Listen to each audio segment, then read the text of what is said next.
If this peace deal holds, which I pray that it does, it's historic. It is a massive diplomatic achievement, and I think the whole world can breathe a sigh of relief. I think everyone should be able to celebrate it. And listen, whether you like Trump or not, I think Steve Witkoff, and I think Jared Kushner do deserve credit for this deal. We're covering a historic moment here in Israel because for the first time in 2 years, over 2 years, 738 days, Hamas holds no living hostages in its captivity for the first time. There is no doubt that he has done more than practically almost any administration has tried to do when it comes to ending conflicts around the world. And he's put himself in a position where the political capital that he stands to gain isn't necessarily that great. So you have to give credit where credit is due. I'm waiting. You made a promise, Alyssa. You said if President Trump brought the hostages home from Gaza, from Hamas, and they made it back to their families in Israel, then you will put your MAGA hat on. Where's the hat?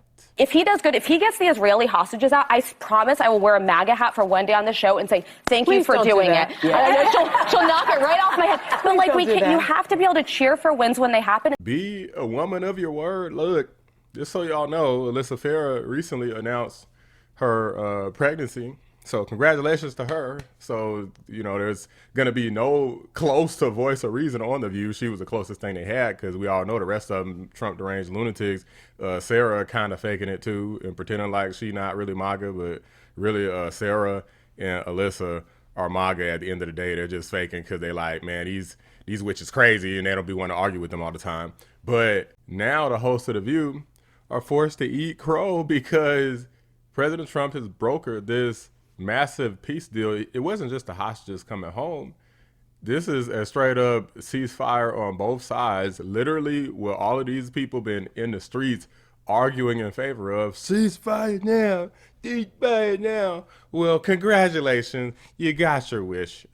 There was a lot of anticipation and celebration this morning because after 2 years of captivity by Hamas, the 20 remaining living Israeli hostages were released and are reuniting with their families.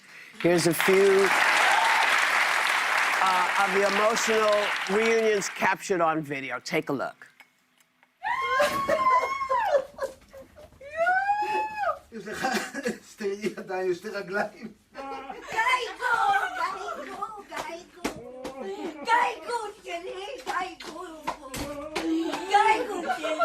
"20 courageous hostages are returning to the glorious embrace of their families." And as of this morning, there is no fighting in Gaza.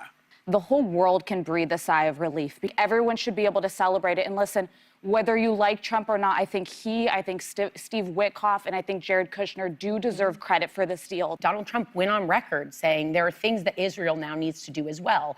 So this deal was a compromise. The joy of the hostages being released, but also the throngs of people from Gaza walking back, a sea of people walking back into that city that's rubble. I think we've said it all. It's just, as a faithful person, it has been my daily prayer that there be peace there. Tonight, there is peace in the world. Yeah. So right now, we're saying, today, tonight, there is peace in the world. I noticed that they're claiming that, well, yeah, we're happy that this happened and this is a good thing, but they don't want to credit President Trump for it. Okay, only two of the people here can bring themselves to be reasonable, nonpartisan hacks and actually give credit where credit is due.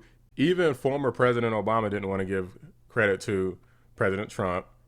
Abby Phillip of CNN, one of the most partisan hacks, one of the most dishonest people on television, even she said that it was wrong not to give credit to President Trump. President Obama put out this post talking about the peace deal and the prospects of it, and Don Jr. responded to it. I'll finish it for you. Thank you, Donald Trump.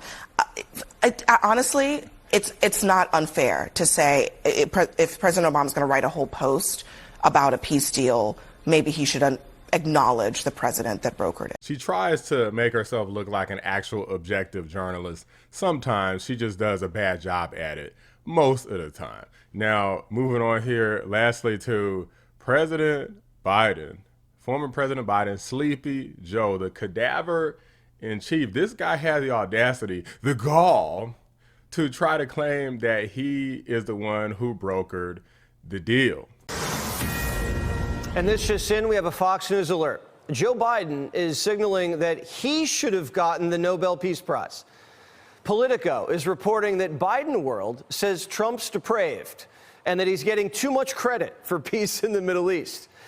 According to sources, Biden says Trump plagiarized his peace plan.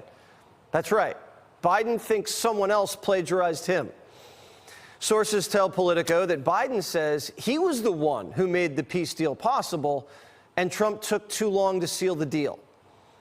Biden couldn't do it in a year and a half. Trump just did it in 9 months.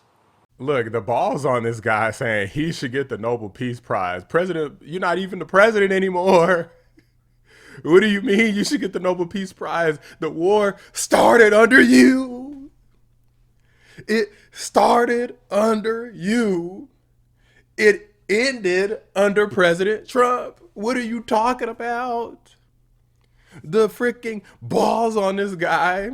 I'm sorry, I just have no respect for former President Joe Biden. This guy has been a joke his entire life. The fact that people elected this man, anybody who voted for him should be ashamed of yourself. I'm just keep it a buck. This guy's ego is off the charts. I know these political types, these presidential types, like they have massive egos, but this is just totally ridiculous. At the time, President Biden said that neither side took the deal seriously that they had proposed at the time at all. President Trump came forward with straight up a new vision, a new plan, a brand new negotiation. This wasn't a continuation of the deal across the finish line. This was a brand new deal brokered by him that literally everybody else besides a bunch of radical left Democrat politicians in America, they're literally the only people on the globe who are saying this. And President Trump has something to say about that, by the way. Biden administration folks who were there, like Antony Blinken, seem to want some credit for the peace deal. Blinken says it's good that President Trump adopted and built on the plan that the Biden administration developed. What do you think about that? Everybody knows it's a joke. Look, they did such a bad job. This should have never happened. This wouldn't have even happened. That was weak leadership, terrible. And the same thing with Russia, Ukraine. If just a decent president, not a great president like me, not a great president. If a decent president was in, you wouldn't have had the Russia-Ukraine. And this is, I would say, even more so. This was bad policy by Biden and by Obama. Now, going back to Alyssa. Okay, be a woman of integrity. Put that dang hat on. Okay, I don't know where mine at. I got it around here somewhere. I got the Trump 2028 joint, but I don't know the MAGA hat. I see it. It's right there. Go ahead and put it on. Okay, I didn't make no promises. I already knew peace was going to come under President Trump because I knew that he was president for peace. What happened to all that World War III talk? 10 people who have had that awesome responsibility have come out and in an unprecedented way said they would not trust Donald Trump with the nuclear codes or to have his finger on the nuclear button. This is not someone who should ever have the nuclear codes, because it's not hard to imagine Donald Trump leading us into a war just because somebody got under his very thin skin. Didn't work out how you expected it, huh? I bet a lot of these people are sad to see the disappointment in their face that President Trump is doing things right. You know why? Because it makes them look stupid. It makes them look dumb, like they didn't know what the hell they were talking about to begin with. Maybe I was wrong about President Trump. You damn right you were wrong. They don't want to admit that. This is how pathetic they are. Their pride is over everything. Their ego is over everything. I'm over here talking about Sleepy Joe and his ego. Just look at these people. Don't even want to give credit where literally thousands of people are no longer going to have to get killed and more hostages are not going to have to die on either side. And this war is over, and numerous wars before this had ended that they also didn't give President Trump credit for. So put some respect on this person's name. The world is literally a better place for people in America and across the globe thanks to President Trump. And until you start respecting that, more and more people are going to lose respect for you. But these are just my thoughts, guys. Let me know what you guys think. Drop a like on the video. Subscribe to the channel if you're new. I appreciate you watching the Black Anomaly Rising channel. I'm out. There it is.